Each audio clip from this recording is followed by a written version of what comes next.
Hello everybody, welcome to a new video of Baldur's Gate 3.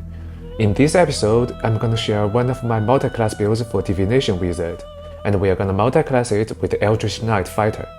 If you have watched my Divination Wizard guide video, I think you already know how good it is as a failsafe for your team with its ability to manipulate probabilities.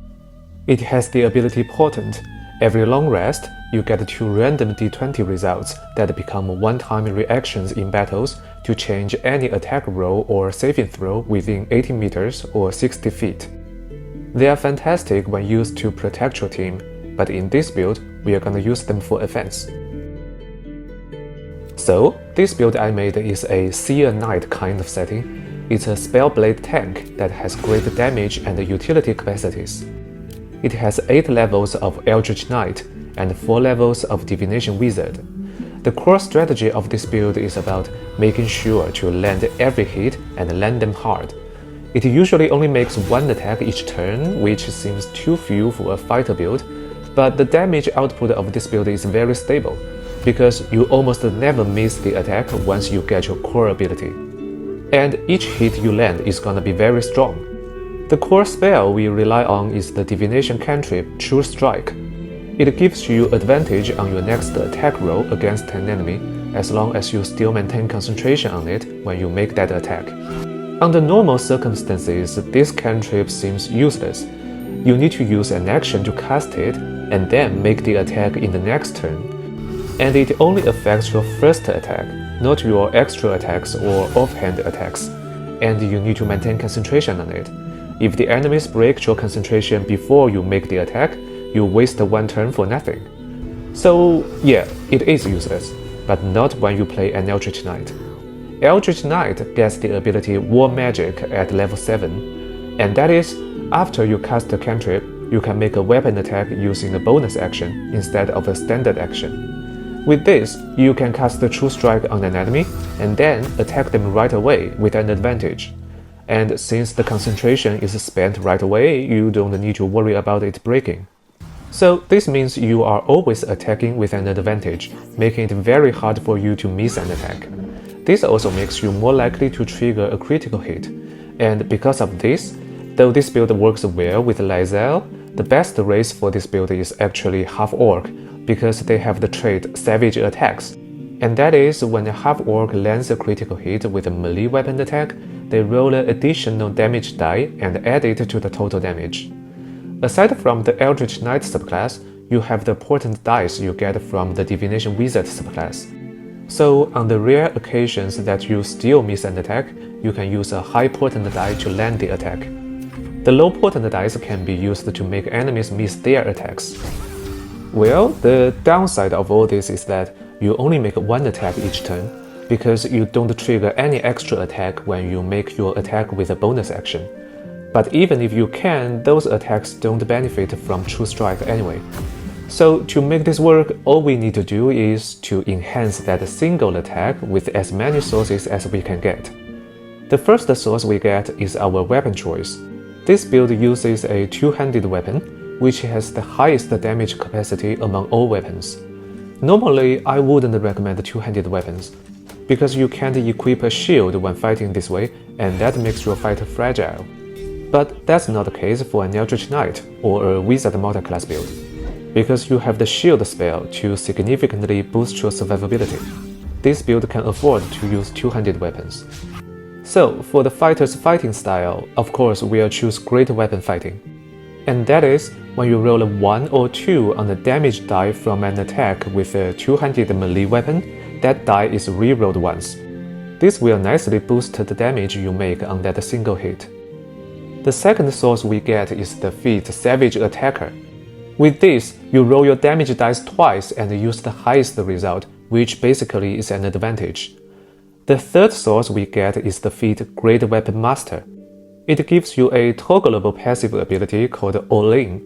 When All In is on, the attack rolls you make with two-handed weapons take a -5 penalty, but their damage increases by 10. Normally, I would never recommend this ability, because a -5 penalty almost guarantees you miss every attack.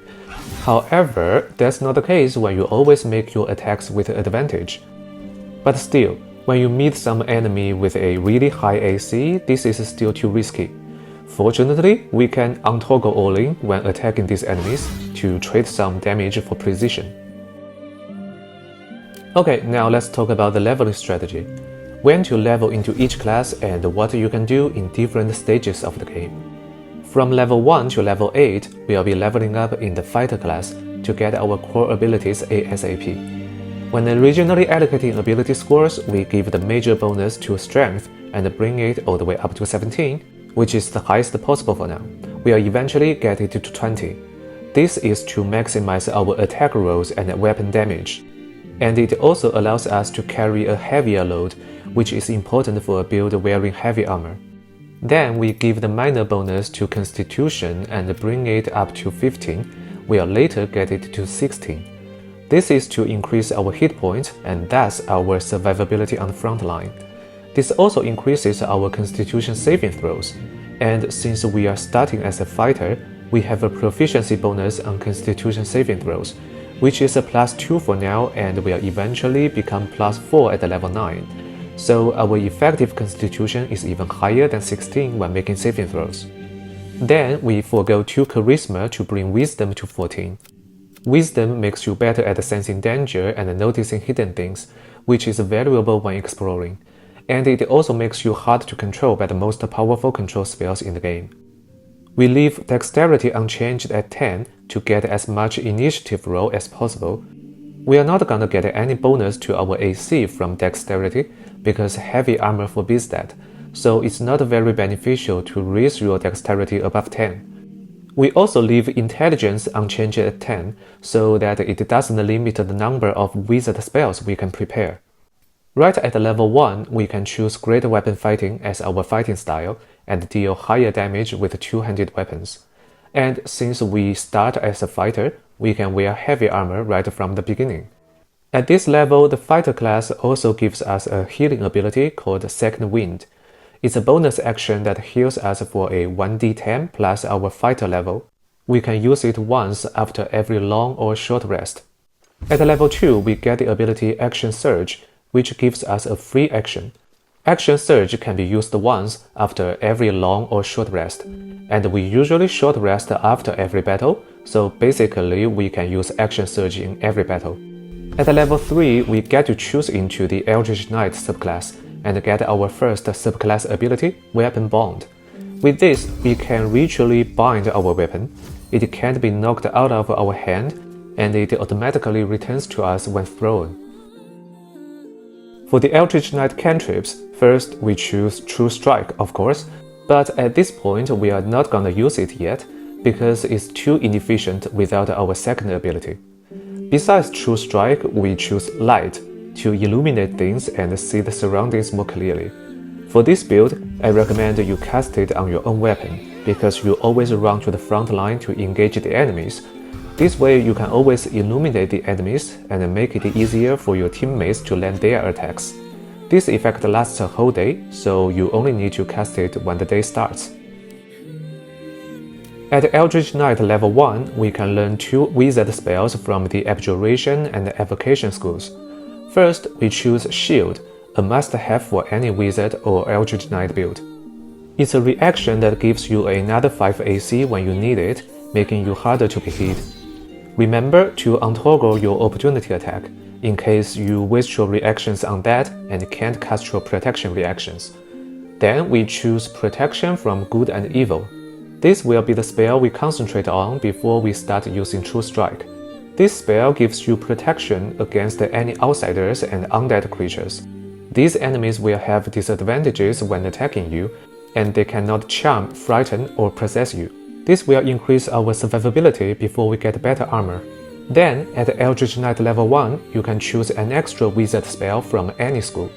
We choose Lone Strider, which I think is a must-have for any party. It increases the target's moving distance for the whole day without concentration. It's a ritual spell, which means if you cast it outside of combat, it doesn't consume your spell slot. All these Eldritch Knight spells are always prepared. At level 4, we get to choose our first feat. Here, we choose Ability Improvement to bring our strength to 18 and our constitution to 16. giving them both another +1 modifier. At level 5, we get the ability Extra Attack. You can make an additional free attack after making your weapon attack with a standard action. This is nice before we can use War Magic to cast True Strike. At level 6, we can choose our second feat. Here, we choose Ability Improvement to increase our strength to 20, the cap, maximizing our attack rolls and damage rolls. At level 7, we get our core ability, War Magic. Now we can start casting True Strike every turn and make that a single precise attack. At this level, we can learn 2 level 2 spells. I recommend Gust of Wind and Arcane Lock. They are nice utility spells. At level 8, we can choose our third feat. Here we choose Savage Attacker to further enhance our damage capacity. At this level, we can also learn the spell See Invisibility. This is one of the best abilities of a wizard or Eldritch Knight. It lasts a whole day and doesn't need concentration. From level 9 to level 12, we'll be leveling up in the wizard class to get potent dice and more spells. For the wizard cantrips, we are gonna choose 3 utility cantrips. There is no point in choosing anything offensive because wizard uses intelligence to cast spells, and we are not gonna land many offensive spells with 10 intelligence. First, we choose Mage Hand to manipulate things from a distance. Then Minor Illusion to distract people. Then Dancing Lights, another illumination option. For the wizard starting spells, first we choose False Life. It gives you extra hit points, boosting your survivability on the front line. This effect lasts a whole day as long as you don't take damage and lose those hit points, so you only need to cast it at the beginning of the day. Then we choose Enhanced Leap and Featherfall. These two combined give your party more freedom when exploring the map. Then we choose Disguise Self. This spell allows you to assume a false identity. This is useful in places where a certain race has benefits. Then we choose Find Familiar, which allows you to summon a creature into your party to help with combat and exploring. Once summoned, they'll be there until their hit points get reduced to 0. It's a ritual spell too, and summon spells don't need to stay prepared once the creature is summoned. Finally, we choose Thunderwave. This can be used to move things outside of combat. Now we have learned 6 wizard spells, but at this point we can only prepare 1, because we only have 10 intelligence. We'll give this slot to False Life. We can start using the other utility spells at the next level. At Wizard level 1, you also get the ability Arcane Recovery. You can recover a combined level that is less than or equal to half your Wizard level, rounded up. At level 10, we get to choose into the Divination School and get the ability to receive potent dice. At level 11, we can learn the spell Misty Step. It is useful both inside and outside of combat by teleporting for quite a distance. At level 12, we get our final feat. Here we choose Great Weapon Master to maximize our damage capacity. Okay, we have talked about how good this build is, now let's talk about its weaknesses. The most obvious weakness is that you don't have any AoE ability. You don't have AoE damage, you can't do any control to the enemies. Well, this is pretty much the problem with any fighter. All you do is running to the front line and making weapon attacks. And you usually can only damage one enemy each turn. Though that single attack is strong, it's still a big problem when there are a lot of enemies. You are good at fighting a single tough enemy, but you are really inefficient when fighting groups. And finally, you are slow. Most enemies will act before you, so normally you can't use this build to push the front line into the enemies to protect your fragile units. And that is everything about this Seer Knight build. Hope you like it. And if you like this video, please click the like button and subscribe to my channel. Thank you for watching, I'll see you in the next video. Bye bye.